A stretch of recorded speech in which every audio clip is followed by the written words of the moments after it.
என்ன இது ஜனநாயக நாடு தானே சார்? இப்போ கேட்கலாம். அவர் ஏதோ வேணுன்னே போய் கேட்டாரு, கையை நீட்டி பேசினாரு.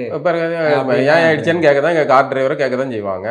இப்போ கார் டிரைவர் திருமாவளவன் வண்டி அப்படின்னா சுற்றி எல்லாரும் வந்து இந்த பாகுபலி தலைவர் திடீர்னு ஏதாவது பண்ணிட்டீங்கன்னா அசம்பாவிதம் நடந்து இல்லை என்ன யார் என்ன பண்ண போறா? கேட்காங்க. ஆக்சஸ் பண்ணக்கூடிய தலைவராக இருக்காரு. இந்த டிரைவர்கிட்ட கேட்கறது தானேங்க. டிரைவர் இடிச்சிட்டாரு. இப்போ இந்த திருமாவளவனையா கேட்டாங்க? இல்லைல்ல. அதுக்குள்ளே இறங்கி வந்து சடன்னு அடிக்கிறாங்க அப்படின்னா அது வந்து என்ன ஜனநாயக இதா?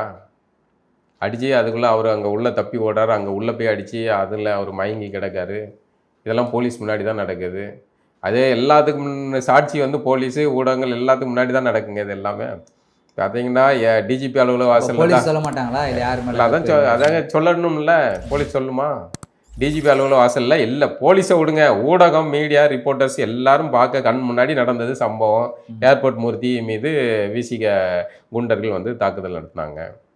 அது ஏர்போர்ட் மூர்த்தி வந்து பதிலுக்கு தற்காப்புக்காக அவர்கிட்ட இருந்த நகைவட்டி வச்சு அதை வச்சு கீ செயினோ இதை வச்சு இது பண்ணிட்டாருன்னு வைங்களேன்.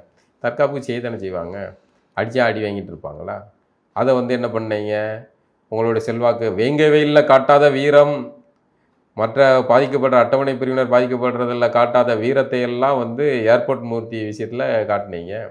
உடனடியாக அவரை குண்டாஸ் போட்டாங்க. சிரிக்கல, மக்கள் பார்த்து சிரிக்க மாட்டாங்க. அவர்கள் சார்ந்த சமூகத்தவர்களே பார்த்து சிரிக்க தானே செய்தாங்க. என்னடா இவ்வளோவா வந்து திமுகவுக்கு சொம்பு தூக்குவீங்கன்னு சிரிக்கிறாங்க.